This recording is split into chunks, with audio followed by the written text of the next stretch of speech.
আমাদের কাঁসার মেশিন আর কি কাটতেছি বর্তমানে। এই যে কাটার জন্য আমরা নূতনই বানাইছি, বেড মেশিন বানাইছি, বেড লেদের মতোই একদম সেম টু সেম, খালি ঘুরাইবে মেইন কাঁসারে রোলারে, আর আমরা এমনি এই করতেছি। এই বেডটা দিয়ে আস্তে আস্তে একজনে ঘুরাইতেছে ভাই। আমি কতক্ষণ ঘুরেছি, বাইক কতক্ষণ আছে, মিললে জিললে কাটতেছি। এই আর অটো করা যায়, অটোতে একটু রানিং বেশি তো এখানে অটো অফ রাখা হয়েছে।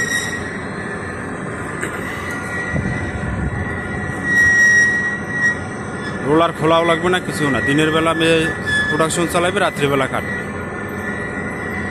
যদি কারো কোনো জায়গায় দরকার হয় কথা বললেন, পাঠাই দেবো মেশিন।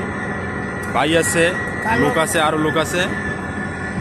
এই একবার কাটতে ফিনিশিং করে দিয়েবে, লেবেল করে দিয়ে আসবে।